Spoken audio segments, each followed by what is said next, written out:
Good evening, everybody. Welcome to the Monday night edition of the People Show. This is Mark Wallace, your host and facilitator. I'm sorry about the technical issue that I had logging in.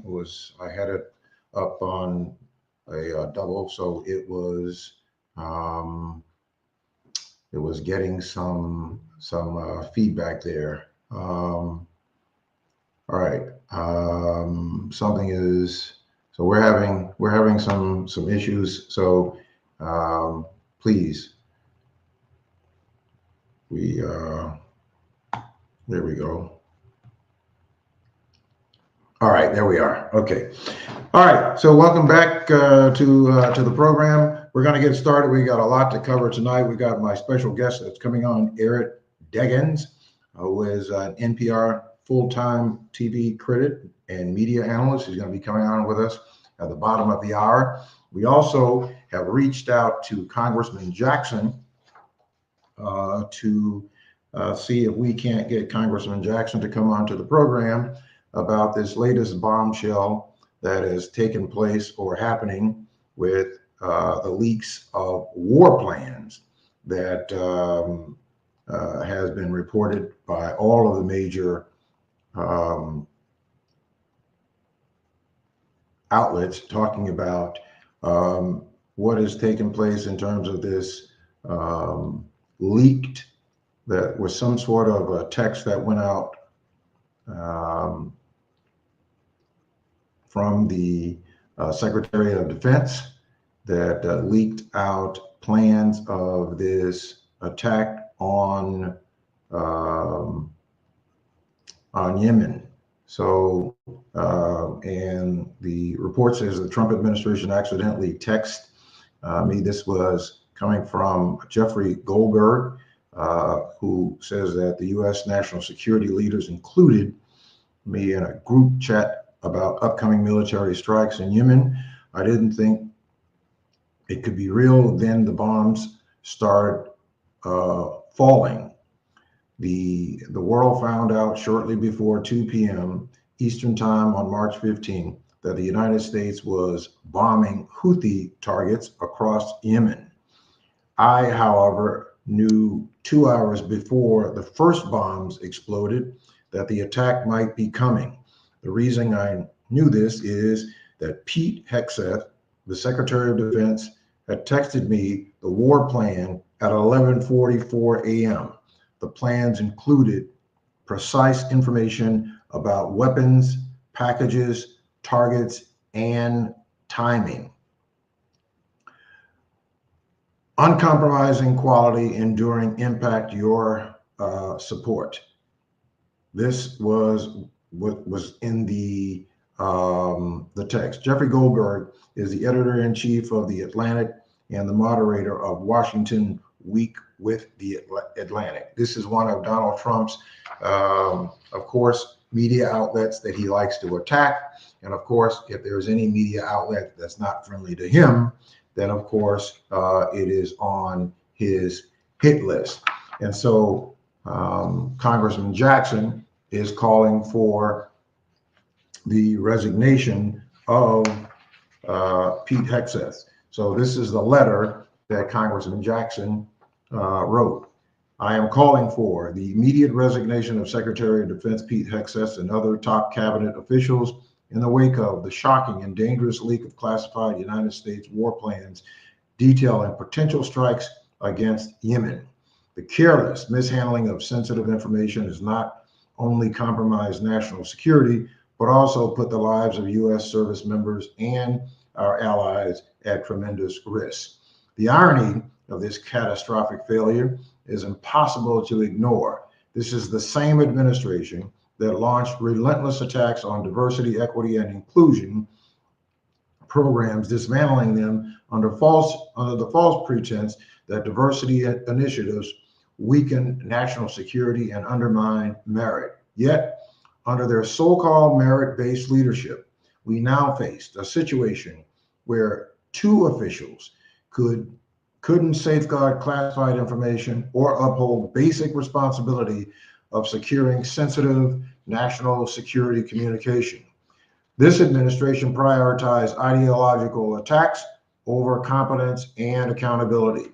They focused on banning DEI programs and even took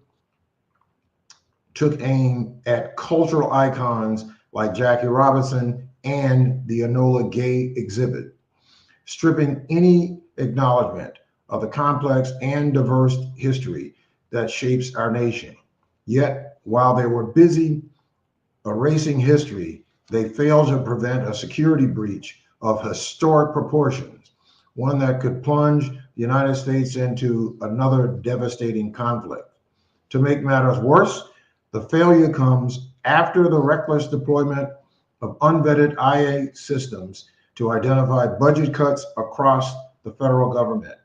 Instead of thoughtful, human-centered decisions, making the administration choose to rely on artificial intelligence models that lack the capacity of nuance and context, jeopardizing national security while demoralizing federal workers who have dedicated their careers to the public service. Our troops, many of whom come from diverse backgrounds, are being asked to defend a country where their personal heritage has been attacked by the very administration sending them into harm's way. Secretary Hegseth's continued presence at the helm of the Department of Defense is demoralizing to those whom serve, and it undermines the trust that should exist between leadership and those on the front lines. Further, I am demanding a full investigation into whether Secretary Hegseth was intoxicated during any of these communications related to this breach. It is imperative that we determine whether impaired judgment and led him to fail to recognize the means of communication being used, discuss sensitive war plans was not secure. If intoxication played any role in this national security failure, it only underscores the urgency of the immediate resignation. The American people deserve competent, sober, and focused leadership, especially when the stakes are this high. The mishandling of war plans cannot be excused or swept under the rug. The security of our nation, the trust of our allies, and the safety of our troops are too important to be compromised by incompetence or recklessness. I urge Secretary Hegseth and others responsible for this gross dereliction of duty to step down immediately. If they refuse to do so, Congress must act swiftly to hold them accountable and restore trust in our national security apparatus. Our democracy, our military, and our people deserve nothing less. This continued exhibit of incompetence that is being run by this mad person who is running our government is beyond dangerous, reckless, and outrageous. Earlier today in the news, they talked about he's sending J.D. Vance's wife over to the Danish country and to the Greenlands to explore invading that country. He talked about Canada becoming our 51st state. What this is a madman who is talking about invading sovereign countries, putting us in conflict, certainly talking about trying to repeat the sins of the past, going in, stealing people's properties, taking over people's sovereign countries. This is no different than what the sins that were committed by the Americans coming to this country, taking and stealing the land, savagely taking the land of the Native Americans who are already here, stripping them of their land. This is what we are faced with. This is what we are experiencing.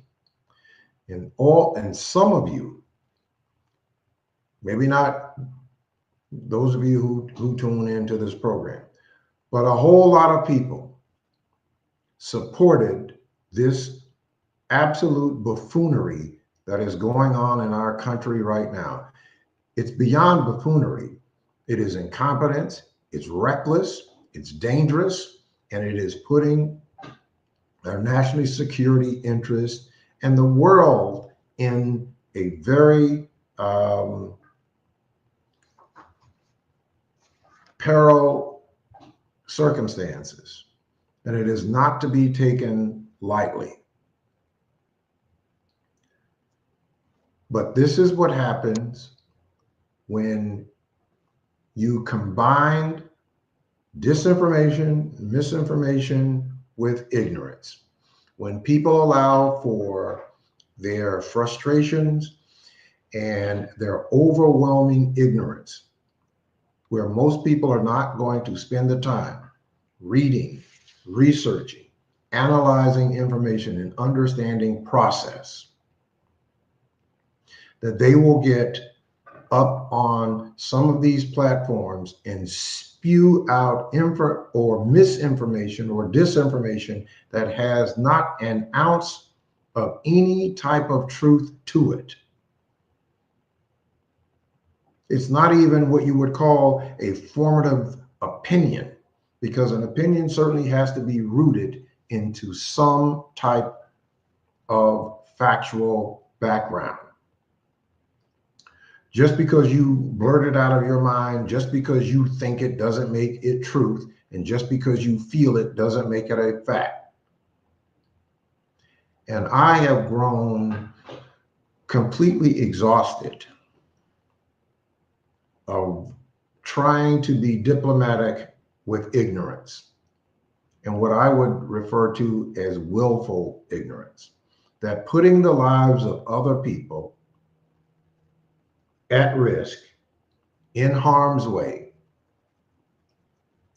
is absolutely not something that we can stand by and take lightly. We all have to have a much better understanding that these are very serious decisions that are being made and potentially putting people at serious risk. When you're talking about invading somebody else's country, taking somebody else's land, this is what this criminally convicted thug in chief that is at the helm of our government is suggesting, openly suggesting. And a bunch of people, because of their frustration, but they allowed for their frustration to get into the way of making sound decisions.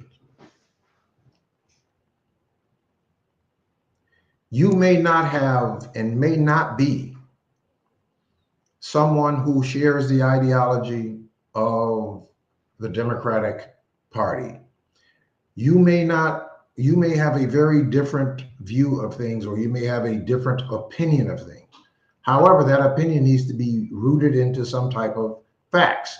It needs to be rooted into some basis of logic.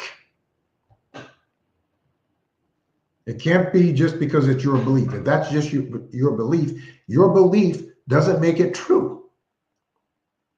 Because you believe it, why do you believe it? What do you base your beliefs on? Now, I'm not talking about your faith commitment. I'm talking about as it relates to governmental process and governmental policies. Look, America has, this country has done some awful things. It has some awful stains on it. But we've been working for 200 plus years. Many thousands of millions of people engaged in this process, trying to make the functions of this country better so that people can have a better existence. And that is hard work. It is not going to happen at the snap of a finger. It is hard work where you have to organize, you have to get information, you have to build alliances. And yes, sometimes we have to demonstrate, but demonstrations, protesting, all of that fundamentally has to be rooted into some type of truth and some basis of facts. It can't be just because you want to get up and go make some noise, or because you heard somebody say something or somebody told you something,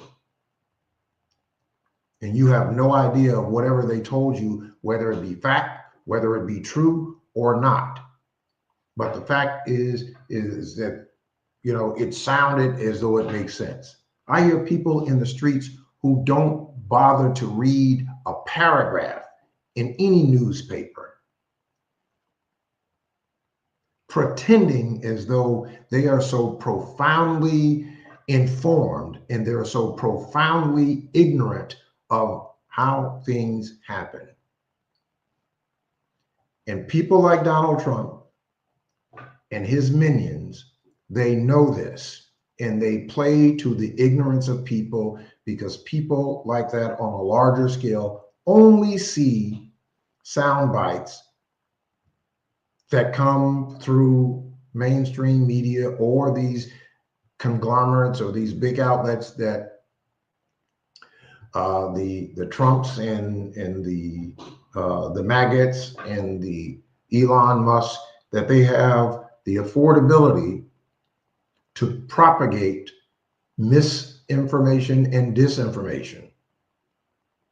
And people who are not going to read, who are not going to research, and certainly not going to question the validity of information that, or misinformation that is being put out. And if it sounds good to their ears, they take it and run with it as though it is truth, rather than doing some deep diving. They take it and run with it. The same way that they take gossip and run with it, talking about someone involved with somebody else, and they've never met either of the parties. They've never been anywhere near where the individuals are, but yet they're over in their little patch of grass, about 50 cents away from being impoverished, but yet they know what's going on in somebody else's life halfway around the country or halfway around the world, of whom they've never met. And they're speaking about it as though it is the gospel. It is the same problem that we are being faced with. This is why we have a Donald Trump and his minions in charge of the government, largely because of ignorance in this country. It is not just because people were frustrated because of, you know, the cost of eggs or the cost of gasoline. The cost of gasoline prices have gone up. I filled my tank up a few days ago, and the cost of gasoline was 20 cents cheaper than it is today. I filled it up. It was $3.27 3 days ago. Today it's $3.47. You hear anybody talking about that? No, they're not talking about that, because that's the way the Republicans, and certainly the Republican-controlled media outlets, do. They talk about these issues when they're not in power. They don't talk about them when they're in power. Why? Because number one, the fact is the cost of gasoline and the cost of oil is not in the hands of the United States government. It's not in the hands of the president. The president of the United States does not control what Saudi Arabia and Iran decides to do to manipulate the cost of oil. Now, the demand of oil continues to go down as we worked and continue to work to reduce our dependency on fossil fuels, which has been going down, and it tremendously went down under the Obama administration and continues. There are people like the MAGATs or the Republicans who are owned by the fossil fuel moguls, and so they capitulate to trying to enable what it is that they want. But it is not controlled by the presidency. It's not controlled by Congress. But only when Democratic administrations are in place does it become a factor. The deficit only becomes a factor when Republicans are not in charge. You hear very little about the deficit. You hear very little about the debt. And here you have this wicked, evil, bigot, racist Elon Musk, who is aggrieved that apartheid in South Africa has been dismantled the same way that Vladimir Putin is aggrieved that the Soviet Union has been busted up and Russia is this tiny little country. And he wants to go in and capture Ukraine, then go into the Baltics to capture others in order for him to reassemble the Soviet Union so that he can bring more destruction into the region, into the world. That's what that's all about. So you have these two insecure, evil people, one that is here alongside of another evil person who is in the office of the presidency, that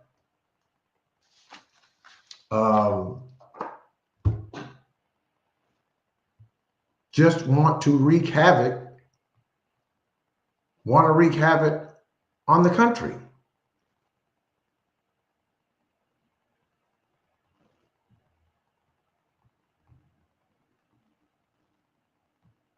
So on the world, for that matter. But I am saying to you, and hope that you will transmit and talk to people in your circle, it is imperative that you get information and you get the truth and understand process.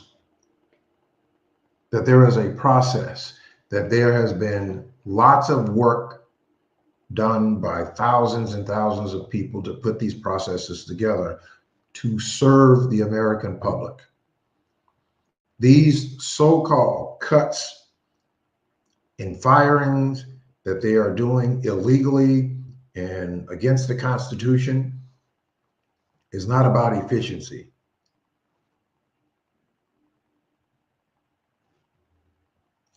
It is about probably a combination of things, about trying to blow up the system of the democratic process that has been worked and put together for more than 255 plus years to try to make this country work better and provide for those people who need help the most, to provide for the poor, to take care of the elderly. But there are a few people like Elon Musk, Jeff Bezos, Mark Zuckerberg. These people have earned billions and billions of dollars. 3 people have earned more money since the election of November 5th to now than the bottom half of America. The bottom one half of America. 3 people since the election. $28 billion, Elon Musk, $24 billion to Zuckerberg, $17 billion to Jeff Bezos. 3 people since the election have amassed that kind of wealth, more wealth than the bottom half of the entire United States of America.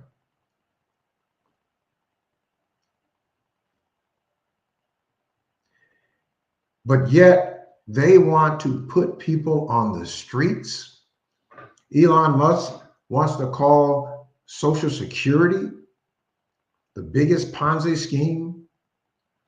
All of these are dog whistles to posture themselves in the position so that they can get their grubby little hands on the $2.7 trillion that you paid into and your employer paid into. Do you realize that Social Security does not contribute a single dollar to the debt or deficit?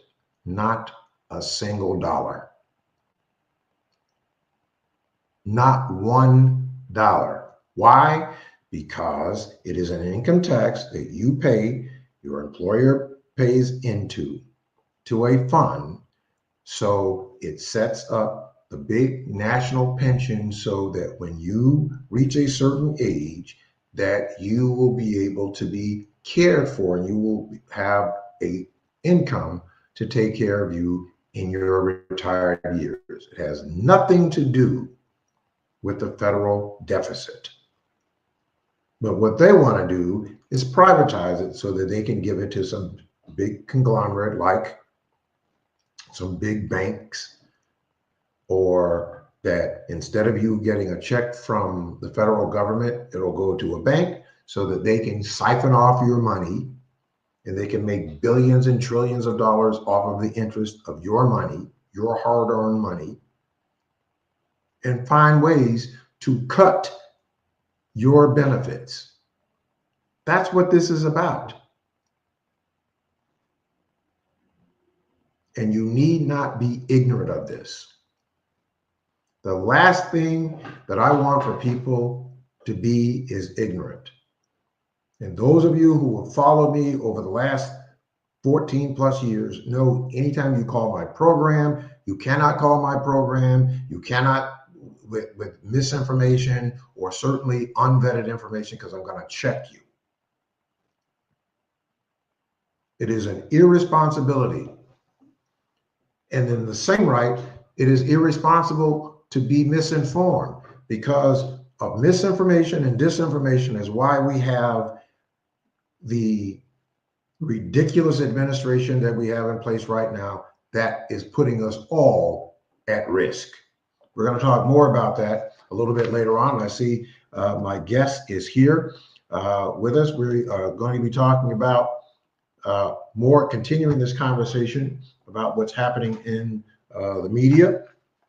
I want to bring my guest in to join us. His name is Mr. Eric Deggans. He is NPR's first full-time TV critic and media analyst, providing reviews, feature stories, commentary, and guest hosting services for the networks, shows such as Morning Edition and All Things Considered, along with writing for NPR.org and appearing on NPR podcasts such as Consider This, Life Kit, Code Switch, Pop Culture, Happy Hour, and Its Best Minutes. Joining me on the program tonight is Eric Deggans. Eric Deggans, welcome to the program, and thank you for coming on the program. Sure. Thanks for having me. It's pronounced Deggans, though. Deggans. Okay. I tried to get it right. I'm sorry. That's okay. I called earlier to make sure that I get the pronunciation right, because I try to do that. My apologies. No problem. All right. How you doing? I'm doing great. Doing wonderful. Good, good. I've been having these conversations. Last week, I had conversations talk with Nikki Mayo about what's going on in the mainstream media and what's going on in Black-owned media and the importance of having Black representation in media in these media spaces. What's your thoughts on what is happening in these media spaces with Black journalists and Black-owned media? Well, there's a lot. There's a lot going on. We had a point where I think Black focused media and Black owned media for Black people has really been challenged because it's that way for Black folks throughout American society. Whatever affects mainstream society affects us worse and affects us first. So our media outlets like Ebony Magazine and Jet Magazine and um, you know BET and TV1 outlets that were focused on us had their economic downturns before traditional media, and they've been worse. And so, Ebony Magazine, for example, is kind of a shell of what it used to be. Jet Magazine doesn't exist anymore. Black Enterprise doesn't exist anymore. Um, so, uh, so as mainstream media outlets gave more opportunity to non-white people, it became harder, I think, for media outlets that were Black and Black focused to stick around. And then they got hammered by the economic problems that like everybody in media is struggling with. But now we've reached a point where there is a lot of resistance to what people view as diversity initiatives, and a lot of institutions are trying to figure out how they're going to respond to the concerted pushback by the Trump administration to target and penalize anyone that they think is actively implementing diversity programs. So, that may result in a situation where, Black focused media outlets get more attention from people who might not have considered working for them before. Because they may not have as many opportunities in mainstream media. This pushback against diversity is relatively recent. So I think it's going to take a while for us to see how it all pans out. But it is interesting that it comes at a time when a lot of Black focused media outlets have struggled. And maybe this might be the thing that leads people to turn back to these media outlets and leads people to think about working with them again, and revitalizes that corner of the industry because we're always going to be putting Black people front and center regardless of what mainstream media outlets do. Well, I also think that as well as driving people who are in the profession back to some of these Black media outlets, it also will help or may drive and educate the consumer, right? The Black consumer of the importance of supporting and making sure that our Black media outlets are strong. When I was a child, I said to last week, I was saying when I was a child, before I knew anything about Chicago at all, the only thing I knew about Chicago was the Untouchables and on Elliot Ness. But as a kid, every house that I went into, we had or saw an Ebony Jet magazine, or on the coffee table. So, Sure. Our families, our mothers, our grandparents, they all made sure that they had their subscription to Ebony Jet magazine. Right. So Right. maybe this might be, it could be a positive in reverse. Well, I mean, I don't know. I mean, if these media outlets get more attention and readership because we are becoming more segregated as a nation, I don't know that that's a great thing. Mhm. I think one reason why consumers haven't might not necessarily follow suit is because our lives are way more diverse now than they were when you and I were younger.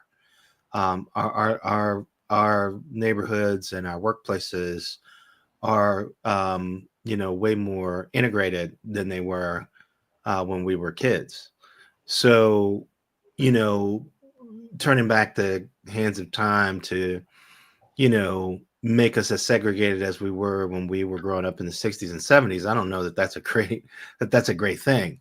Right. But I do think that one unintended for the people who are doing this, one unintended consequence might be that we would see outlets focused on Black people and non-white people maybe get a little more traction than they have.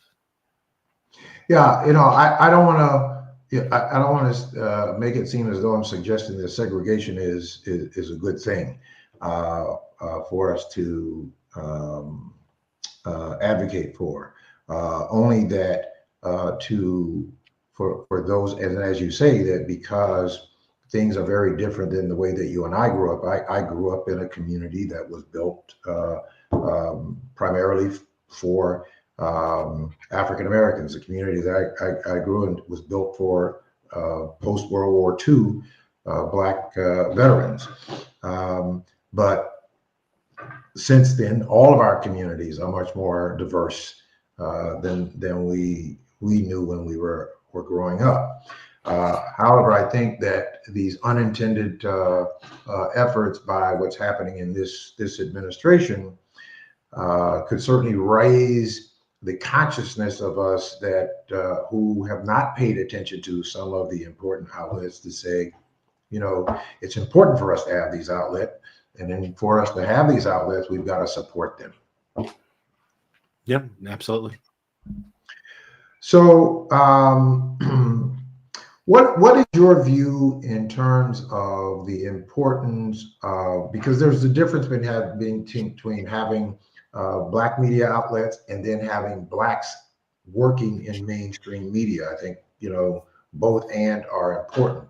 What's your view on this? And of course, in giving enlightenment of Lester Holt stepping down or coming down, Joy Ann Reid being terminated from her job, and a lot of people were upset about that, rightfully so. But what's your view on it?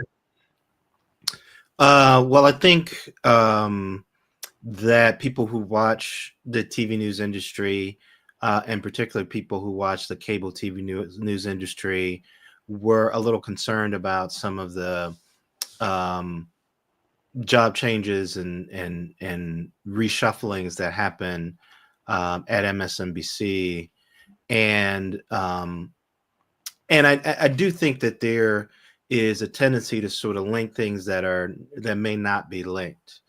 Lester Holt stepping down as anchor of the NBC Nightly News was probably part of a larger trend that we've seen, where people who got big anchor jobs back at the time when they were really paying, the flagship anchors a lot of money, have now faced a situation where they're being asked to take less money or smaller contracts, or they're deciding to step down from their jobs.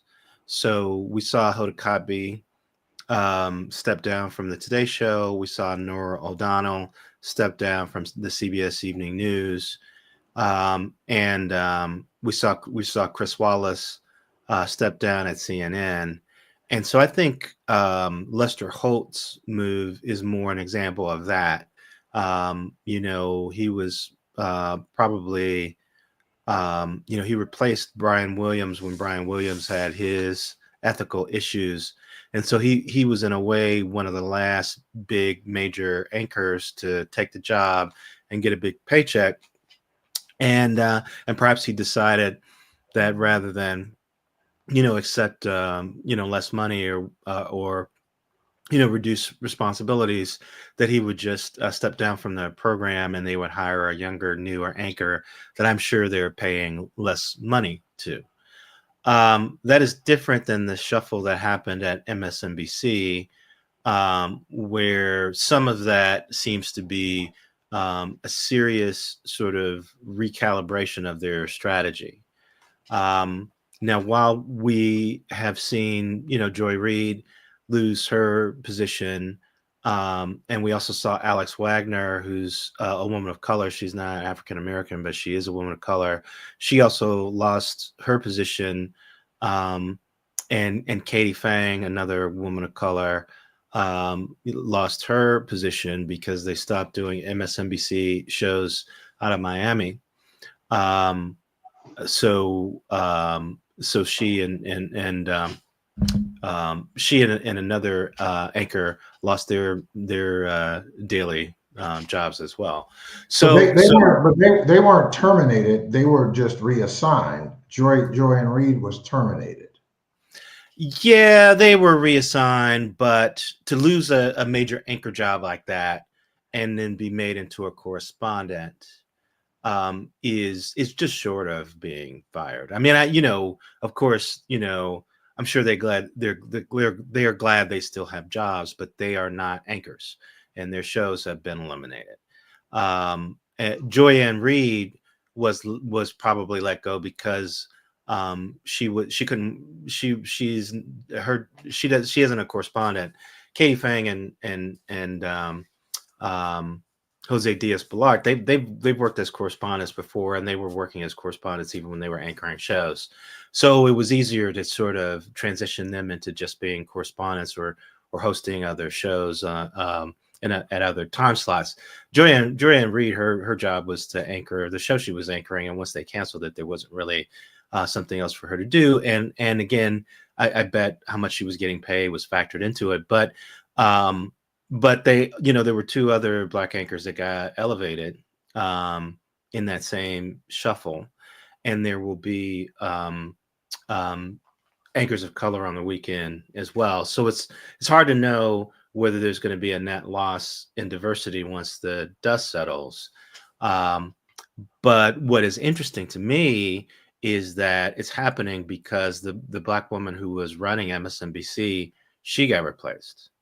And that happened after the Black woman who was running ABC News also got replaced. And so, my concern was that we were seeing, Black people in positions of authority behind the scenes losing their jobs, and the diversity was going down behind the scenes. And I also think I'm also worried about Black men. Since Don Lemon has left CNN, I think there's one Black male anchor left, Victor Blackwell, and they've never had a great deal of Black male anchors, but they've only got one now. I'm trying to think about MSNBC. I mean, people like Jonathan Capehart, have other jobs.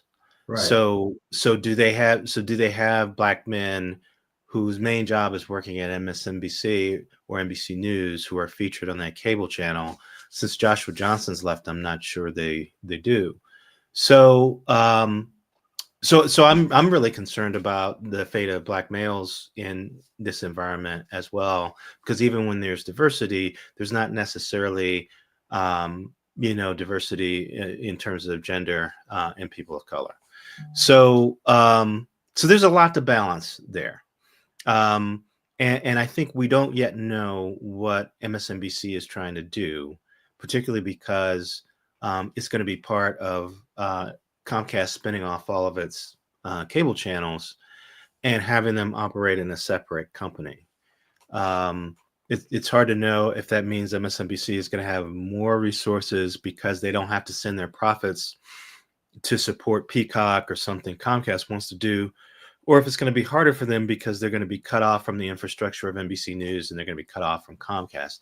All these are things that we're just going to have to see how they go, and that's assuming that the government or the presidential administration doesn't make the spinoff more difficult, because that has yet to happen. It's supposed to happen sometime later this year. Yeah, I mean, there are a lot of, as you're saying, there's a lot of layers to this, that are economic layers, that have to be managed, but at the same time, we have to see how those layers or those adjustments are being made at the cost of Black positions, and if there's a real imbalance there. I think we know that there's always a real imbalance, but the question becomes, how do we? Let's talk about the Joanne Reed's situation, right? There were many people who were upset about that, and there were memes going all over social media and all of that sort of thing.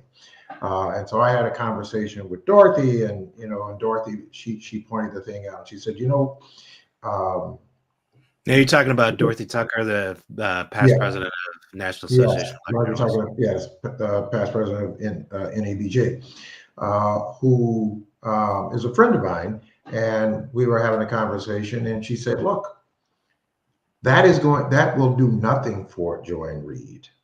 What if you want to protect a position like a Joanne Reed or anybody else that may be Black in one of those positions, then the way that you do that is to make sure that there are plenty of eyeballs watching her program, so that her ratings, she has top ratings. If she has top ratings, it's going to be very difficult for management to eliminate that job. Even if they wanted to eliminate her, it would be very difficult for them to justify eliminating somebody who has top ratings. But the fact that her ratings were not what they needed to be, or good ratings, sort of gave them an off ramp to say, "Hey, this is why we dismissed her," even though there could have been some other underlying reasons. Well, that might have made it a little easier. But I will say that a lot of people, a lot of outlets experienced problems with ratings after the election, especially traditional media outlets and outlets that were considered friendly to liberal viewers, because people were demoralized or angry or upset by Trump's victory, and they tuned out the news for a while. And in fact, Rachel Maddow, the biggest star at MSNBC, agreed to start hosting her show, 5 times a week, because MSNBC was having so many problems with ratings in the wake of the election. So a lot of people saw their ratings. A lot of people at MSNBC saw their ratings go down after the election, and it wasn't necessarily the fault of the people hosting the shows. It was the sentiments of the audience. Mhm. My sense about the change that sort of brought Joy's departure, it's a much more fundamental strategic thing, where they decided to rearrange the chairs, and there was not one left for her once they came up with their new strategy. And they may have been able to use ratings as some sort of justification, but I think also they decided on a new strategy, and it's about refocusing on reporting. They're hiring more people to do reporting, and it was about taking this panel show that they had on the weekend and elevating it so that maybe they could mimic the success of Fox News's The Five. And so in all those changes, I don't think there was a seat left for somebody like Joy, who, again, like I said, is probably getting paid a lot, and so comparatively, so. you know, my sense is that the person who took over running MSNBC is implementing a new strategy, and didn't have room for joy in that strategy. Yeah. Well, So I don't know. I mean, maybe it might have helped for people to watch her show, but I think in the end, if she wasn't getting Rachel Maddow level ratings, I don't think anything would have saved her. Okay. So, and speaking of Rachel Maddow, and that's what we were talking about, is that here's Rachel Maddow, who went on air literally admonishing MSNBC for discharging Joy-Ann Reid. Now, when I saw that, I said, now either this is a stunt, or there was some conversation between Rachel Maddow and management about what she was going to do, and they said, okay. Or Rachel Maddow has such significant ratings that she could use her power and leverage to do that sort of thing. What's your thoughts? I mean, I haven't spoken to anyone at MSNBC since all these changes happened. So anything I would say about it would just be speculation, my own speculation. But my hunch is that nobody had to have a conversation over there. They understand how the viewership reacts, and they understand that hosts like Rachel Maddow and Chris Hayes and Lawrence O'Donnell have to do what they have to do in order to keep their audience engaged and on their side. And I think everybody over there realized that there was no way Rachel Maddow could be silent about what was happening and maintain her connection with her viewers. So she was going to have to speak out about it. So it's unusual to have somebody go on the air and criticize their bosses, but it's not unprecedented. Rachel Maddow's done it before. Other people there have done it before. I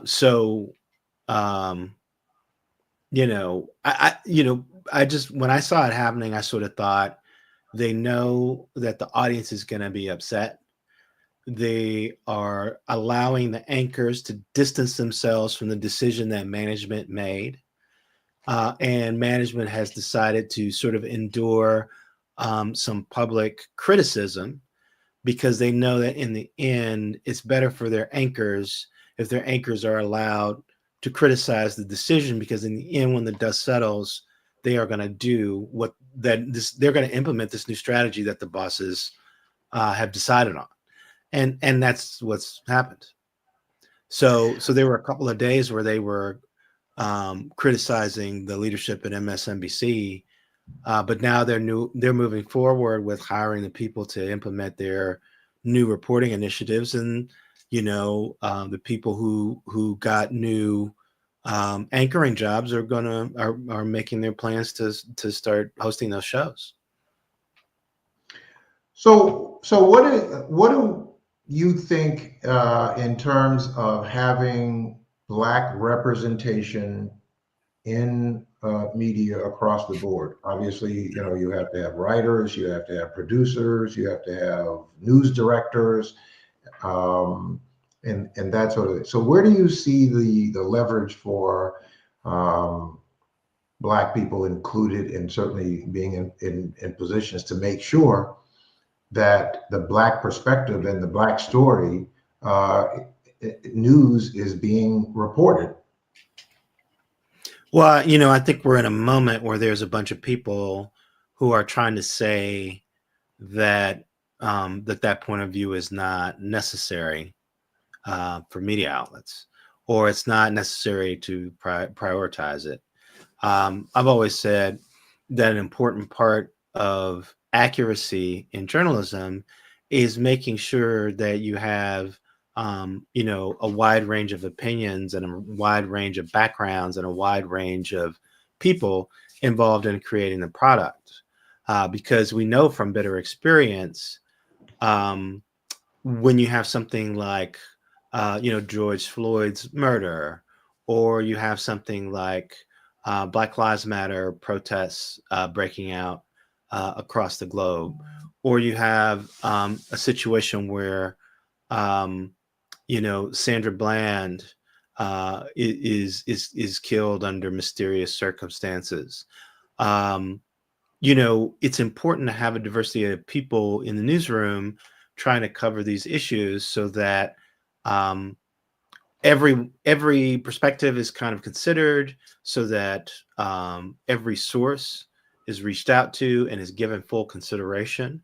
And the story that's created is not overly weighted from one person's point of view, or you don't miss important parts of the story because the people who are covering it may not be fully aware of the culture of the people that they're covering.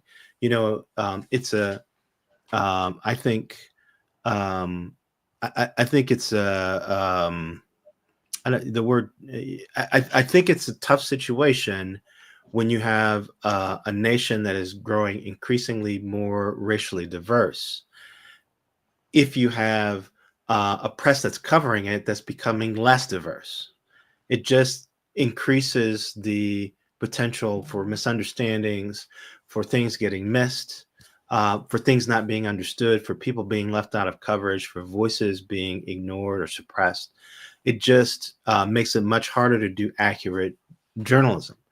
And so if you have people out there targeting the programs that were aimed at making sure that media outlets were as diverse as they could be, and then all of a sudden they start falling back into old habits, and then all of a sudden you see a decrease in diversity of people covering the news, even though the populations they're covering are becoming increasingly diverse. You can see that's a recipe for disaster.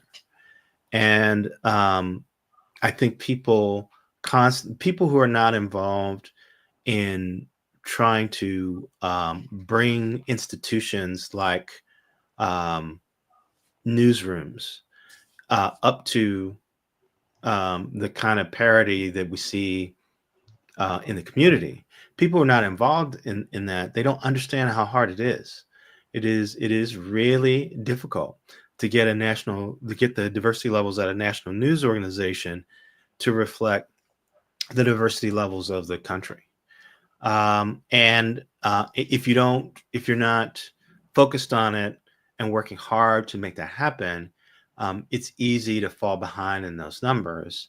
And then, you're stuck in a situation where you have reporters trying to guess about what's happening in some communities because they don't have anybody in their newsroom who really understands the community. So, I'm not, I'm really worried about, the tenor of some discussions about the need to focus on diversity in hiring and making sure that institutions, including media outlets and news outlets, are diverse. I'm really concerned about people suggesting that that's something we shouldn't be doing, because it's an important component of getting the story right. And I think I think some people just don't understand that. Well, one person in particular, in my opinion, who doesn't even care about that, and I think that his intelligence level to even really understand it, um, um, I don't. I think that that's part of his resistance, is that he doesn't get it and is incapable of getting it. He's sort of like the bully who to try to deflect from their weaknesses, to try to overpower people in other ways. But my question is, why do you think that the media, which has been the arm that the rest of us have relied on to hold people in positions of power accountable, that are capitulating to this one particular person, because we've never seen anything like this in our lifetime. Why do you think that on a broad scale that this is happening? Well, I think I mean I don't like the way people use the term the media as if there is one giant corporation or one Right. giant platform or one giant sensibility that everybody who's a journalist plugs into, and you can just say the media does X. What we have is some specific media outlets that have taken some very visible actions that seem aimed at um, mitigating the ire of the current president and the current presidential administration. Um, Now, some of them would take issue with that and say that's not what they're doing. Um, I would hazard a guess that Jeff Bezos and the current leadership at the Washington Post and the owner of the Los Angeles Times would disagree with the characterization that their changes were aimed at currying Donald Trump's favor. But there's a lot of people who are asking a lot of questions about why all of a sudden after Trump's victory, we are seeing them trying to make some of the changes that they're making. But even at those outlets, the news product so far has been largely left alone, as far as we know. And the changes have been focused on the op-ed pages and the opinion pages and things like that. So it's hard to know where we go from now because I think Trump's election and his aggressive criticism of the press has enabled some people who may have already sort of, had feelings about how the press operates. It's allowed them to sort of come into the light. So, we're seeing Elon Musk reveal, how he thinks media should operate by how he's, transforming X/Twitter. Um, we're seeing the owner of the LA Times sort of step forward and require things that he wasn't requiring before. We're seeing Bezos step forward and make some moves and make some pronouncements in ways that he's never done before. But I think there's a sense in all of these leaders' cases that this is not sudden, that they have had these thoughts for a while and they are just now feeling emboldened enough to step forward and make the changes that they're making. And the question becomes, will that be sustained? Can the Washington Post leadership keep doing what they're doing, given the way it is leading journalists to leave the paper, given the way it has cost them subscriptions, a paper that was already struggling to turn a profit, losing over 300,000 subscriptions since the election, maybe more. Certainly Jeff Bezos can fund that if he wants, but at some point you have to ask, is that sustainable? And maybe the some of the changes that they were making have to be rethought.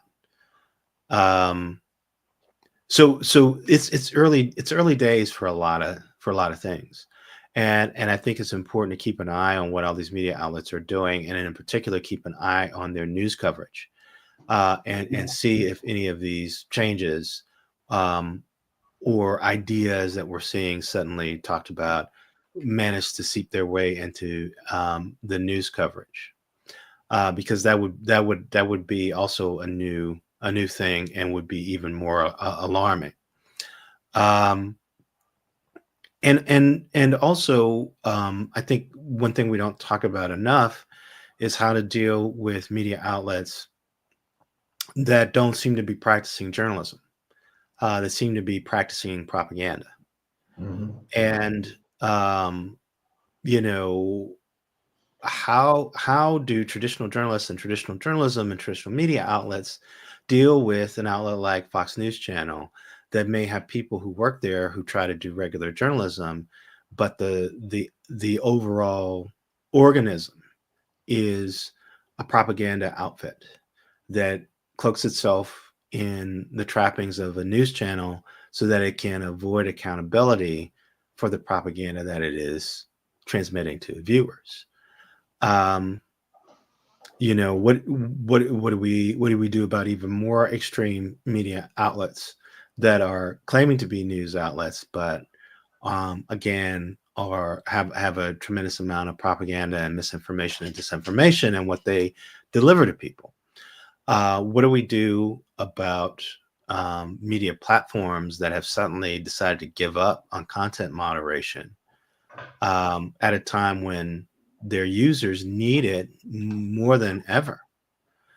Um, there are people who suggest that it was never wise to ask Facebook and X and other social media outlets to limit misinformation or disinformation. Uh, but I think it's crucial in order to create a space in social media where people can exchange ideas without harassment, without abuse, and with some sense of some way of figuring out when somebody is delivering true facts and when somebody is delivering misinformation or disinformation. And it doesn't necessarily mean that everyone who is a bigot or that everyone who traffics in propaganda is automatically booted off of the system.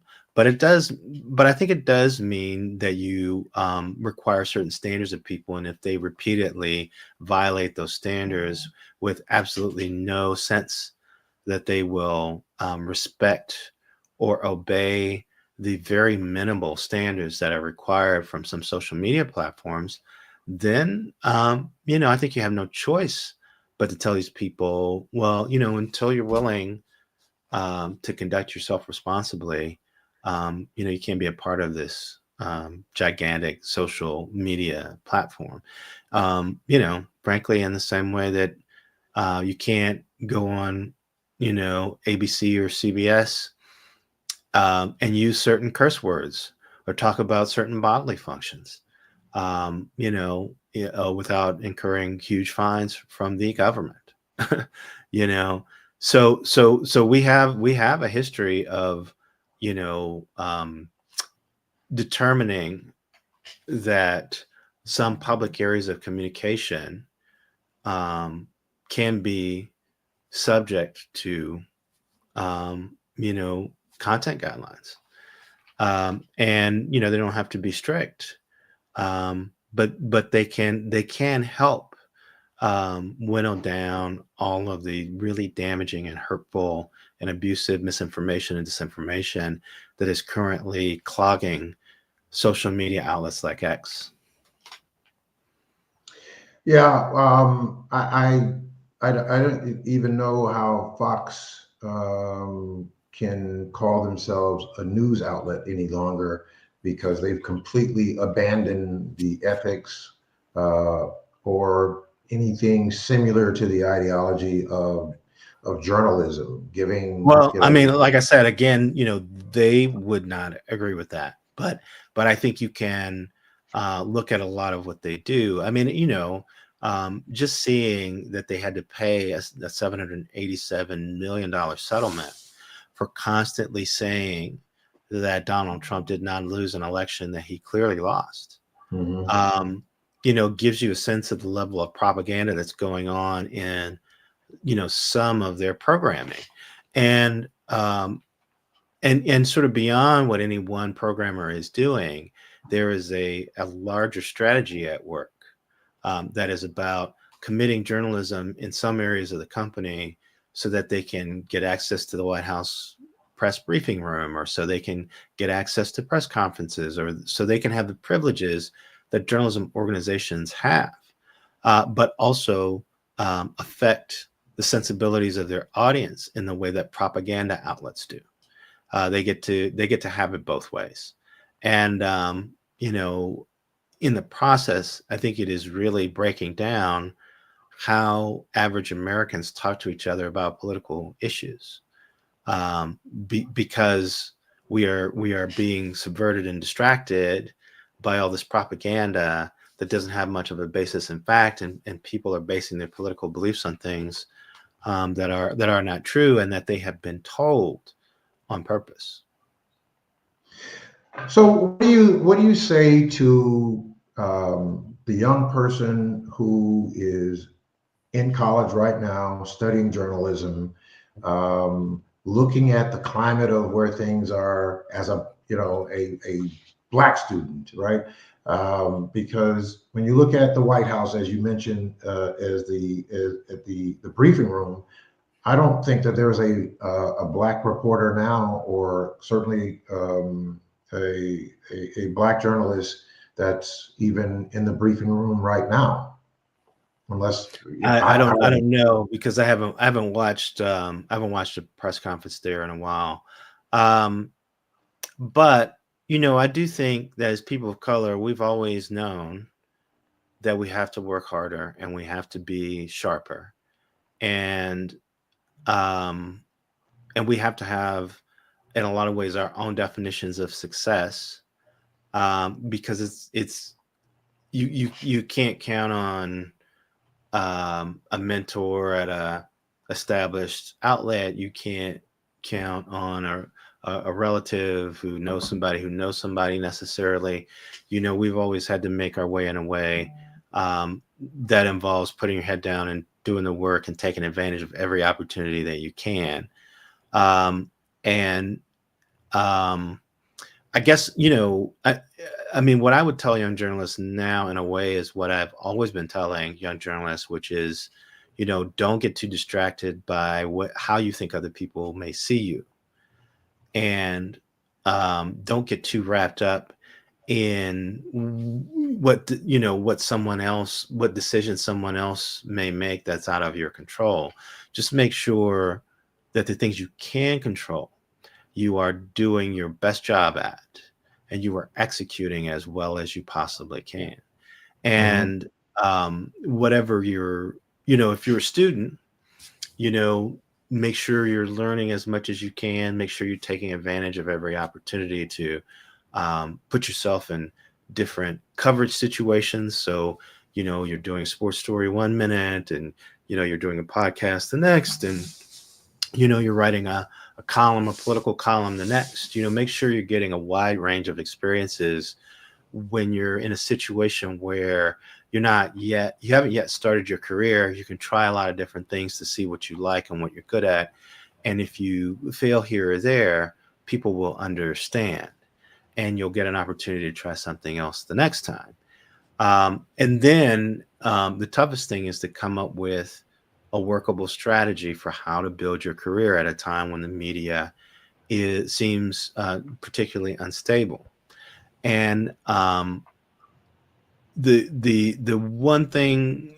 one saving grace for a lot of us in journalism is that when things get unstable and when things get chaotic, that creates a lot of opportunity to cover things, and that creates a lot of opportunity to tell stories that changes things, because there's so much going on, and everybody's trying to cover it, and nobody can cover it all. So that it creates more of an opportunity for you to make your mark. Um, we're at a situation now where established news outlets are letting people like Joy Reid and Jim Acosta go, and those people are going off and creating their own media companies, and Mhm. they're developing their own strategies for coverage based on what they're interested in covering. Now, it's a tough thing for them to go from having a big salary at CNN to suddenly building their own media company. But for students, what that means is those people need help. Those people, need assistance. They need they need reporting help. They need technical help. when they're building their media companies, they're going to need people to work for them to help pull off this stuff. And so if you're in school or you're just graduating, you might get an opportunity to work more closely with someone like Jim Acosta or Joy Reid than you would have gotten if those people had stayed at MSNBC and CNN, and you had to work your way up the ladder in order to get within spitting distance of them. So, so whenever instability happens, sometimes that can create opportunity, and you just have to be hardworking enough, perceptive enough, and calm enough to see those opportunities and to go in and take advantage of them. So that's what I've been telling students. Yeah, we have always been obviously historically a resilient people. We have overcome challenges before, and we've overcome oppressive situations before, and I'm sure that when our backs are pushed against the wall, we're able to respond. And I hope that young Black students in this field have that kind of resistance. Now, I have for a long time believed that one of my positions is that the mission has to be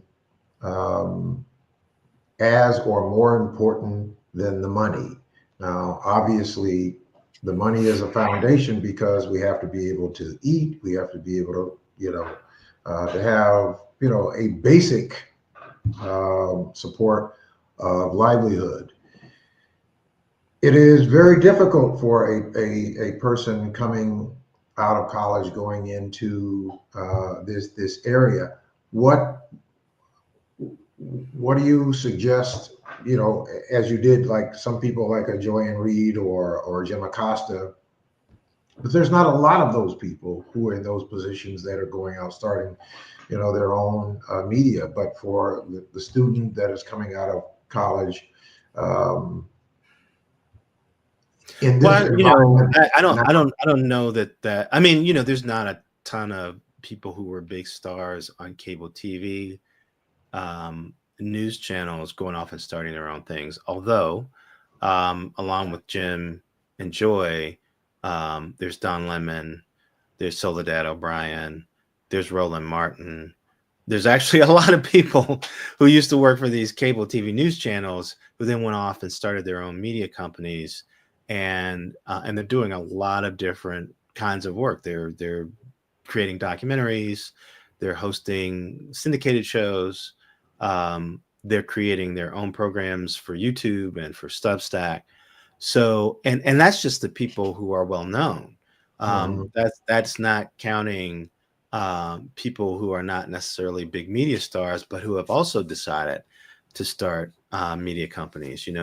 Companies like media platforms like Semaphore, which is an online media company that was started in part by Ben Smith, who was the editor-in-chief of BuzzFeed and was the media critic for the New York Times for a time. They founded something, and they're, carefully hiring people. Puck is another media outlet that covers the entertainment industry, and they've been carefully hiring people. It's not like they're hiring a ton of people, but they have been hiring. They have not been laying people off. And so while some of the bigger traditional outlets have been laying people off, there's this network of much smaller media companies that are carefully hiring the most talented, the hardest working, the most productive, the people with the most potential, and bringing them into their operation. And so there is, like I said, there is opportunity there for some people. There might not be as much opportunity as there was when, the New York Times and the Washington Post and the LA Times and all these big media outlets were hiring people. But if you're the kind of journalist who has, a pretty focused idea of what you want to do. And you don't necessarily want to go into a big institution and work a job doing something that you're not that excited by. Then again, this might be the kind of climate that you might find appealing, because you can focus on the things that you care about covering. You can create your own media platforms to feature your own reporting, and then eventually, build your skill to the point where you might get hired by, another media company. And it might be a big outlet like the New York Times or the Washington Post, or it might be a smaller outlet like a Semaphore or a Puck. And, like I said, CNN says that it's going to hire a ton of journalists because even though they laid a lot of people off, they're refocusing their efforts to reemphasize their digital products. So they're going to be hiring more people with a different skill set than the people who got laid off. MSNBC is saying some of the same things. They're going to be hiring more reporters who are more geared towards the strategy that they want to implement. And, the advantage that students have is that they cost less. And so that's one of the things that these companies are going to be thinking is, we may lay off people with 10 or 15 years of experience. We bring in somebody new. Yeah, we got to train them. Yeah, they don't have that much experience, but they're a lot cheaper than these people that we laid off. So, so there's a lot of different ways to look at, what's happening.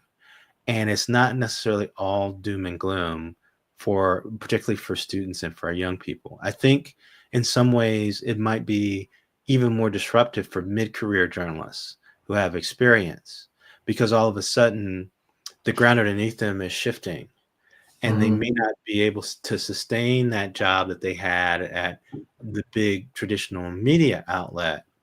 And yet their income needs are higher than the income needs for somebody just coming out of school, who might be happier to come into a lower level job and kind of work it and serve a new strategy. So in some ways it might be even tougher for mid-career journalists who are already at these places and suddenly have to find a new way to maintain their career in the face of job cuts and a change direction that might not speak to what they're good at. So it's really complicated, and I don't mean to be confusing about it, but the upshot is I'm not as convinced that everything is dire, and particularly for younger people who are ambitious and talented and want to make a way in the business. I still think there are some opportunities there for them. Well, I'm really happy that and encouraged for people who are coming into to the field and of course, I have learned a lot. Actually, I'm not a trained journalist. I was on radio for a little over 10 years, kind of thrown into the situation and used the platform really to address public issues.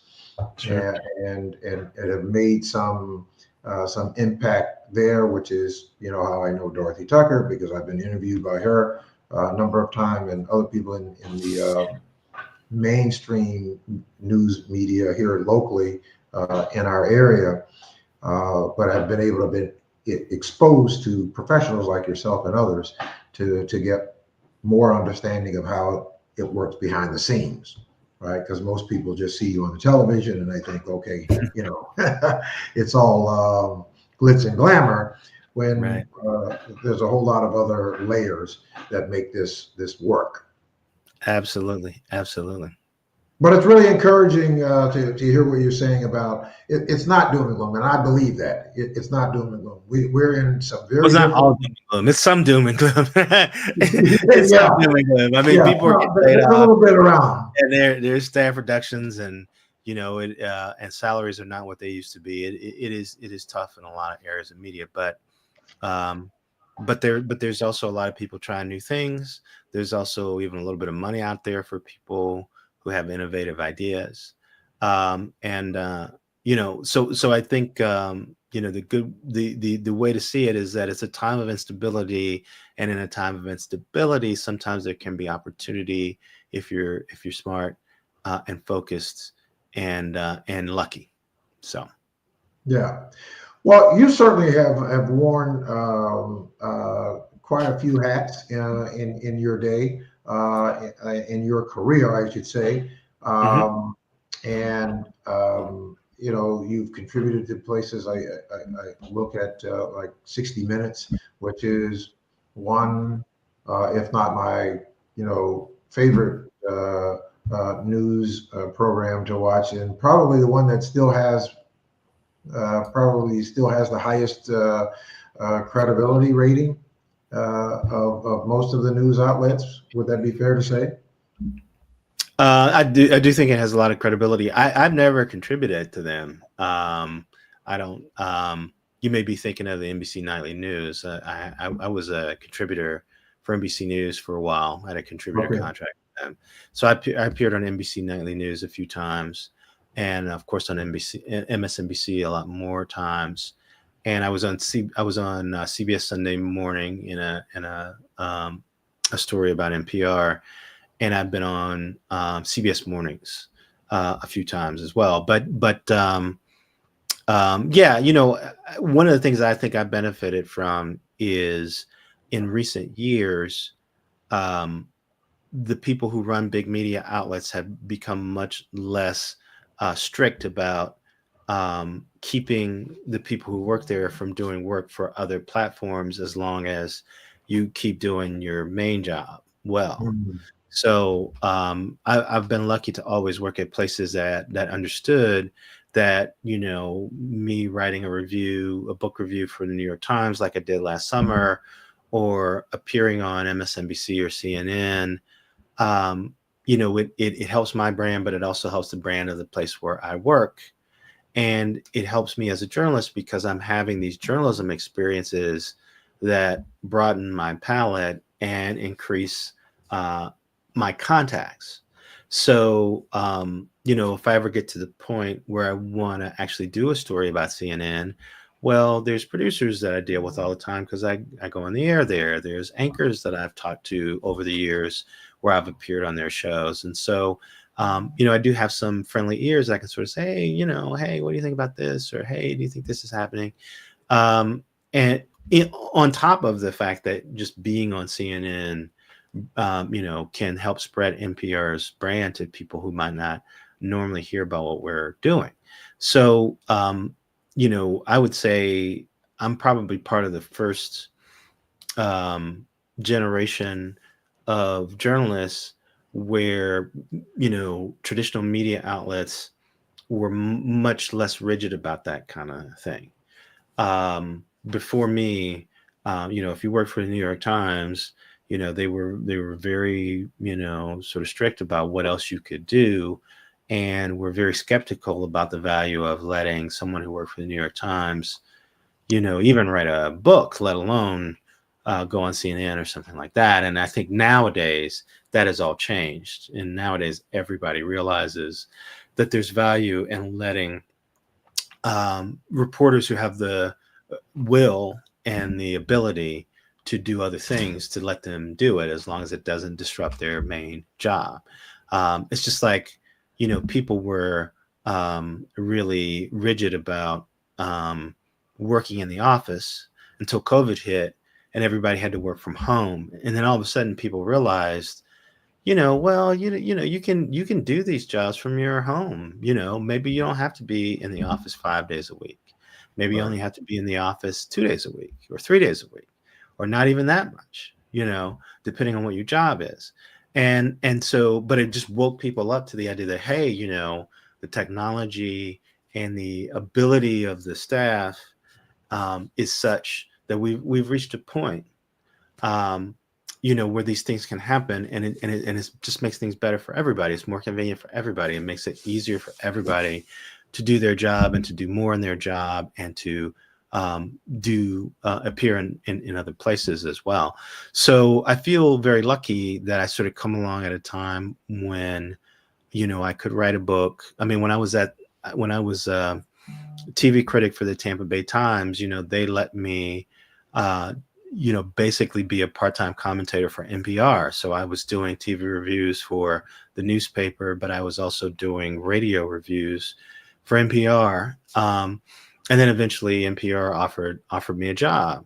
Now, again, a purist might say, well, the Tampa Bay Times lost me as an employee because they let me work with NPR. But what really happened was they let me build my career in a way that felt very fulfilling, and that helped me make the most of my job, of my work. So when it came to the point where I naturally was ready to make the transition from working for a really good regional newspaper to working for a national news outlet, it was much easier because I had already been freelancing for NPR, and I just made the transition to do that. If they had kept me from doing that, then I might have gotten frustrated, and I probably would have taken a different opportunity, but it might not have been so smooth for any of us. And so who wins? If that happens.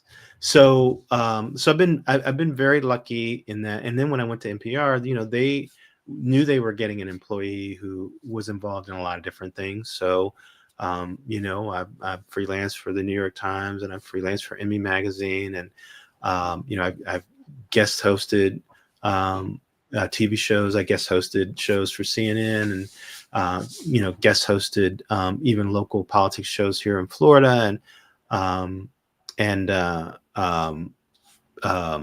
taught, as a adjunct professor at Duke University and Indiana University. So I've done a lot of different things while pursuing my work at NPR.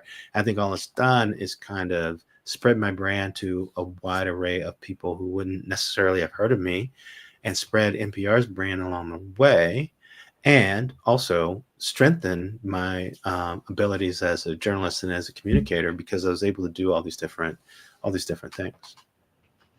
Well, listen, I want to thank you very much for coming on the program, and thank you for helping us to really understand that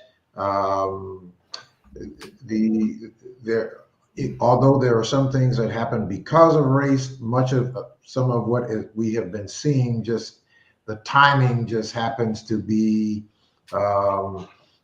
mixed in with some.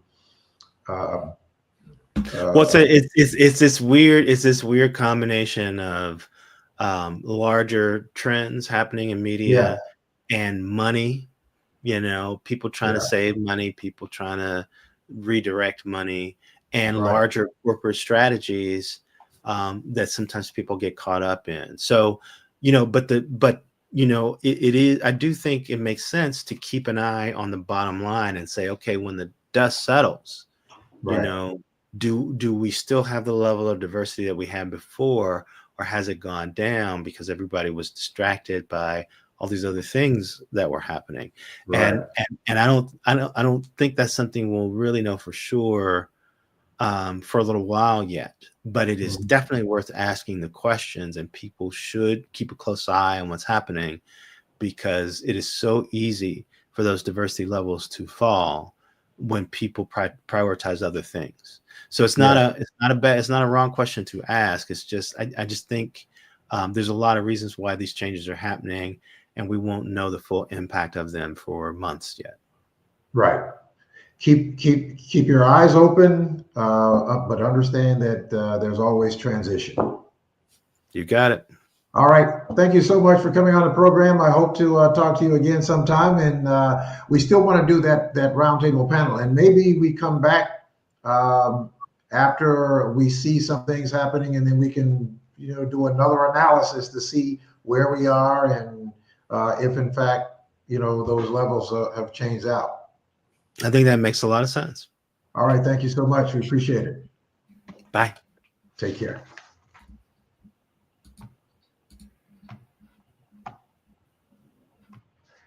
All right, folks, that is Eric Deggans, who again is was the first full-time TV critic, or is at NPR.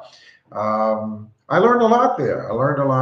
There, as I always do, and certainly I want to thank my good friend Dorothy Tucker for making that recommendation. um, and getting him.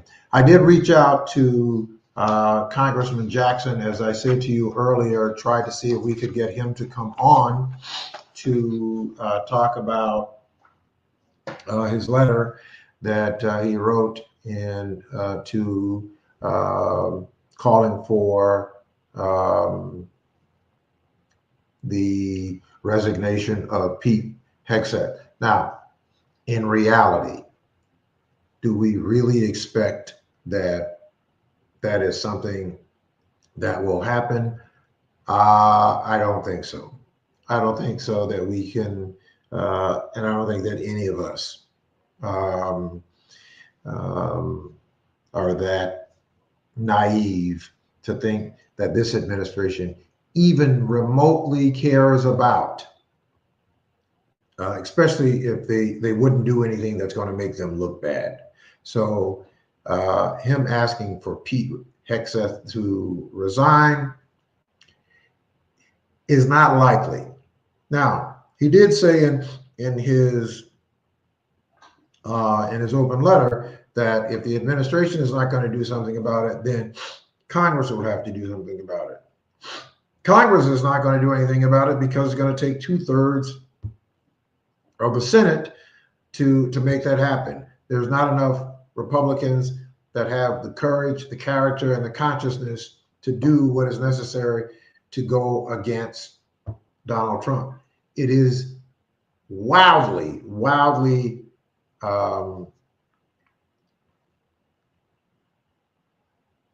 outlandish that that they would put the world and the country at risk. Now, there are people who believe that Republicans are afraid of the backlash of Donald Trump. That may be true to some degree, but I believe that there is a larger degree of Republicans who agree and support what Donald Trump is doing and saying. They just have not had the courage or the balls to say it out loud. But since they now have someone who is at the top of the ticket in the executive saying those things that they think in their hearts and in their heads that they didn't have the courage to say openly, that they support them. But it's always being said that Republicans are not, well, behind the scenes or behind closed doors.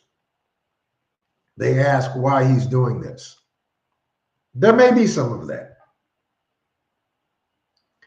But there are also those who absolutely agree with what Donald Trump is saying and doing and his sentiments. Now, not so sure that they agree with some of the incompetence that he is putting into place. But well, I guess I would have to say, let me take that back. They do, because they confirm them. So they do agree with them. They've confirmed them. Now, what this says about what you and I'm talking about those of us who are like-minded. I'm not talking to you if you are one of those who believe in this nonsense. This conversation is not even for you. I'm not even talking to you. But I'm talking to those of us who are like-minded, who really are concerned and who really are wondering just what is going to come of things. Well, let me just say this. This is a wonderful opportunity because I am a firm believer in my faith and in my commitment to what I believe in my faith of a follower of Christ that I worry not about Donald Trump and what Donald Trump and the rest of his minions are going to do. I do not believe that they are going to be successful at trying to do whatever it is they're trying to do to blow up our democratic norms so that they can rule and super rule as they want to without there being any checks.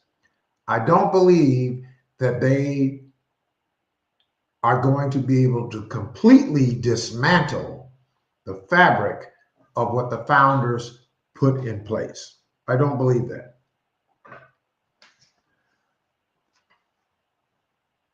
What I do believe that they're going to continue to attempt that, and there are going to be some people who are going to be hurt as a result of it, and it's going to be some people who are going to be hurt because they voted for what we got. Cliff Kelly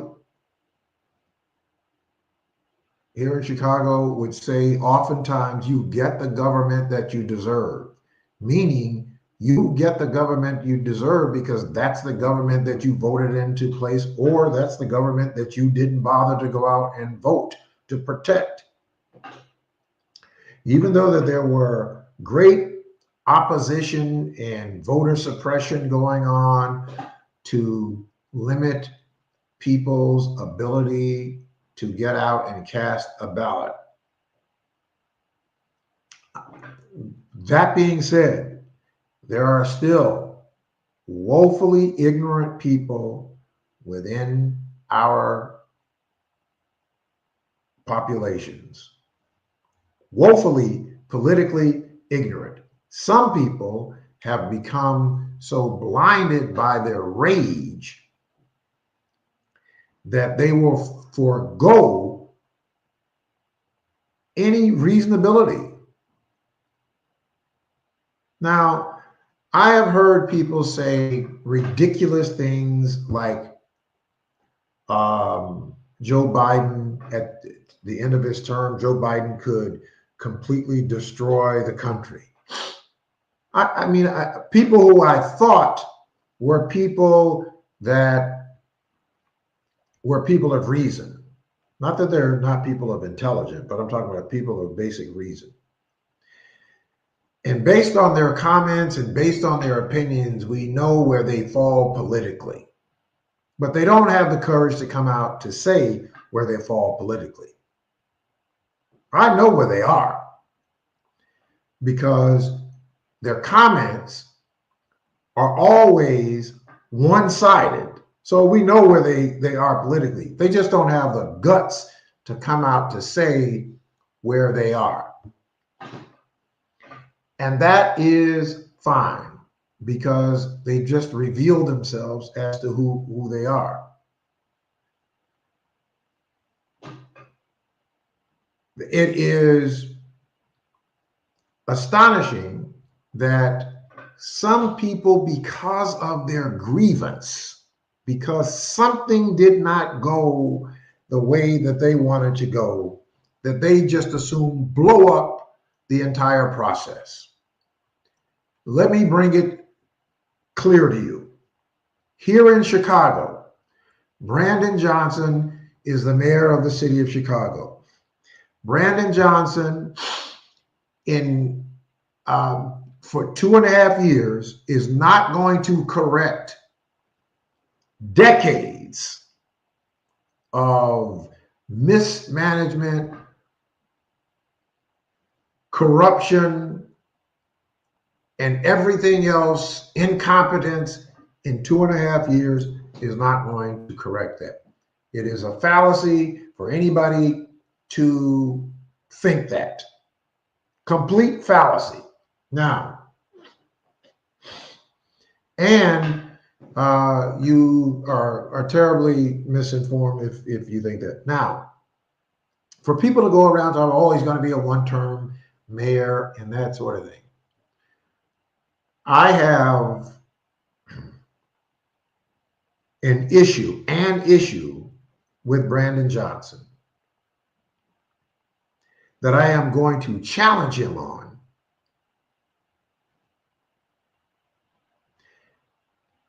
And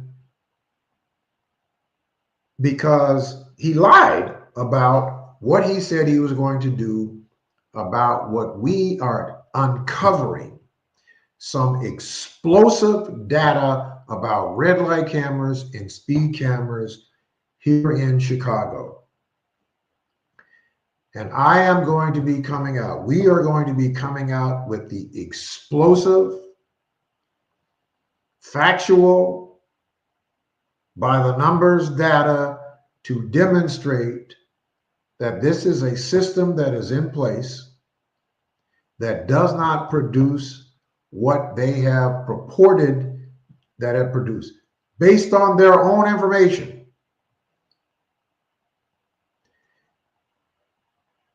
Brandon Johnson said that he was not going to use photo enforcement and he was going to do something about red light cameras and speed cameras.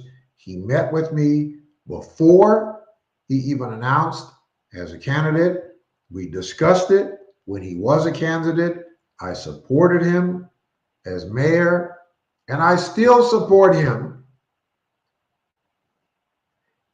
as mayor, because these problems that we have did not just arrive 2.5 years ago. Again, it is woefully ignorant for anybody to take the position that somehow Brandon Johnson is being a terrible mayor because he hasn't been able to snap his finger and turn around decades of mismanagement in our government. It just doesn't work that way. Now, will I be supporting Mayor Johnson for re-election in 2027? I don't know. I have no idea if I'll be supporting him. If I had to make a decision today, I don't know who the other choices would be. I would hope that we build ourselves our voting bloc strong enough that we can collaborate and we can make a determination on whether or not we support him or whether or not we choose somebody else. We, as the people, choose somebody else, not the party. I am a Democrat. I am a registered Democrat. I'm going to die a Democrat. And I am going to work my fingers to the bones to make the Democratic Party work better for our people. That does not mean that I have some holy alliance to every person who is in office as a Democrat. Meaning to make the Democratic Party work better means that we have to replace some parts that are broken, that don't work so well.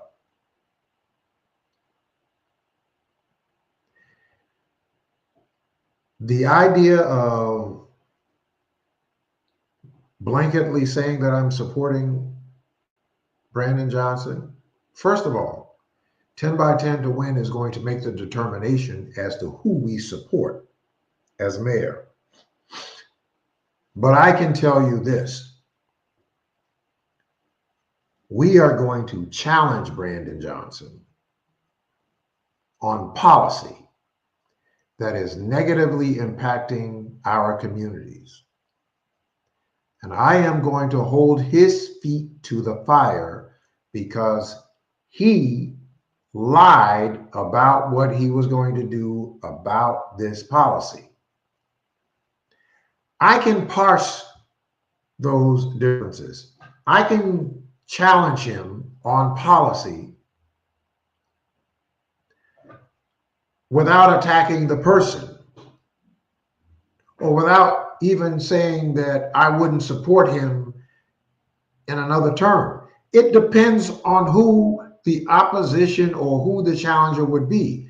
If Brandon Johnson had to run against Willie Wilson, if Brandon Johnson had to run against Paul Vallis, if Brandon Johnson had to run against Lori Lightfoot, if Brandon Johnson had to run against Tony Pretwinkle, Brandon Johnson would be the person that I would be supporting, because those people are much worse. Those people that I just named are worse alternatives. I would not be supporting them for mayor. Well, what if one of them told you that they're going to get rid of red light cameras and speed cameras if they were elected? Well, all of them have said that same lie and repeated that lie, so that ship has sailed. We can't depend on any of them. The only way that that happens is that we have to mount ourselves up and we have to challenge whoever is in office, which is Brandon Johnson, to do the right thing. So that ship has sailed. Nobody could, even if they wrote it in writing in their blood, we couldn't believe it, because they have stood before cameras in debates and said that they were going to do something, and none of them, not Brandon, not Rom, not Lori, neither one of them. They all have lied about that they're going to do something about it. Guess what? The person who I would not support, who was already in office, did more to adjust photo enforcement than anybody who came behind them. You know what that was? Rahm Emanuel. Why? Because we forced him to. When he was running for re-election in 2015, the polls were showing that he was in trouble. And why was he in trouble? Because he instituted speed cameras. Why was he in trouble? Because we kept the pressure on him. And what he did, he didn't do anything about adjusting the speed cameras. What he did was he shut down 20% of red light cameras, which took away about $2.5 million in tax revenue, because that's what it is, a tax on the public. It reduced about $2.5 million a month out of the tax revenue that they were taking from you, the public. That's the only person who has made any kind of change to photo enforcement, even though they added speed cameras. Lori Lightfoot lied about it and didn't do anything. In fact, she put it on steroids because she lowered the threshold where they now give more speed camera tickets. We have more crashes than we did from 2012 to 2013. We are going to come out with some explosive data. And I want for you to be with us when we come out with that. It's going to be coming out soon, and Brandon Johnson is going to have to respond because he's the mayor. He's the mayor. And we're putting this together. And it is going to be potentially more explosive than the initial corruption of the red light cameras. Why? Because we have far more years of data to demonstrate that this is a policy that does not work. It does one thing and one thing only. It generates a lot of wealth for private industry and taxes for the municipality. That's what it does. It does not produce safety. We traced and tracked, for example, over a 10-year period, there were 924,000 crashes in the city of Chicago. 924,000 that involved pedestrian or bicycle. of the 924,000 in a 10-year period, only 1,860 of those were within 1/8 of a mile of a park or a school speed camera. 1,860 over a 10-year period, over 162 cameras.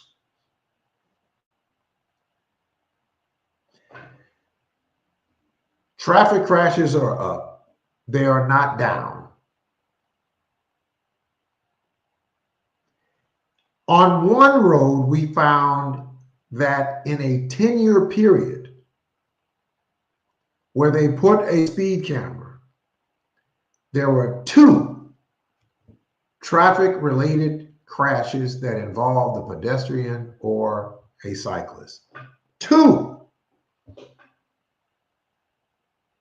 Where they have the most violations recorded on a speed camera. This is the kind of information that we have been able to put that data together. And this is from their information that we have been able to analyze this data, and we are going to come out with a report to show and demonstrate that this is nothing more than another layer of taxes without calling it a tax. That Chicago has its own toll road system within the city limits called red light cameras and speed cameras. It's policing for profit is what it is. Look, that's going to do it for tonight. I'm going to have to leave it there. Thank you all, intellectualradio.com.